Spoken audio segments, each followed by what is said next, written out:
সীমান্ত এলাকা সীমান্ত এলাকা এখনো পর্যন্ত উন্মুক্ত। আপনি অভিযোগ তুলেছেন বা আপনারা অভিযোগ তুলেছেন, সেই জায়গায় দাঁড়িয়ে হেভিওয়েট প্রার্থী বীণা মণ্ডল আপনার এগেনস্টে 4 বারের প্রার্থী, লড়াই কতটা শক্ত হবে? উনি যদি হেভিওয়েট হয় তাহলে মানুষের বাড়ি গিয়ে হাতে পায়ে ধরে ভোট চাইবে না, কারণ উনি 15 বছর কোনো কাজই করেনি। 15 বছর ছিলেন, মানুষের দুয়ারে দুয়ারে ঘুরছেন শুধু ভোট নেওয়ার জন্য। আর আমি কোনো মতে ওনাকে হেভিওয়েট মনে করি না।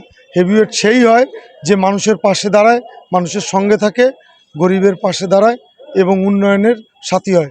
টোটাল স্বরূপনগরে কোথাও কোনো রাস্তা পথঘাট টোটালি উঠে গেছে। আজকে মনোনয়ন দাখিল করলেন, কেমন মনে ফিল করছে, কি হবে মনে হচ্ছে? অ্যাকচুয়ালি আপনারা তো মনোনয়ন বলছেন, আমাদের হচ্ছে বিজয় সংকল্প যাত্রা। আজকে আমাদের জয় নিশ্চিত হয়ে মনে হচ্ছে যে আমরা জয় হয়েছি, সেরকম মানুষের মধ্যে সেই আনন্দ উন্মাদনা তাই নিয়ে আজকে খুব আনন্দিত।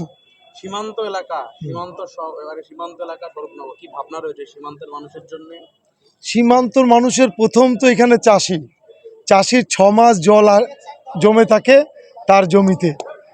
তারপরে এখানে ব্রিজ, তরণীপুরের ব্রিজ, ভেকুটিয়ার ব্রিজ, কিছু জায়গায় কাঁটাতার নেই, বিভিন্ন কাজ রয়েছে। হসপিটাল একদমই নেই, মানে নামে হসপিটাল পড়ে রয়েছে।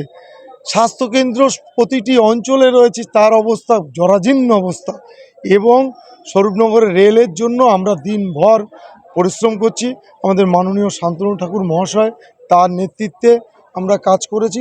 অলরেডি কাজ কাগজে খাতা কলমে প্রায় কাজ কিন্তু রাজ্য সরকার এই জমির অসহযোগিতার জন্য আমরা স্বরূপনগরে রেলটা আনতে পারছি না। অতি শীঘ্রই রেলটা আমরা স্বরূপনগরে নিয়ে আসব। স্বরূপনগরে দেখা যাচ্ছে তৃণমূলের অভ্যন্তরীণ গোষ্ঠীকন্দল, এই গোষ্ঠীকন্দলের ফলে কি আপনি লাভবান হবেন? অ্যাকচুয়ালি যারা গোষ্ঠী কোন্দলের মধ্যে রয়েছে, লাভ লস আমি কিছু বলবো না।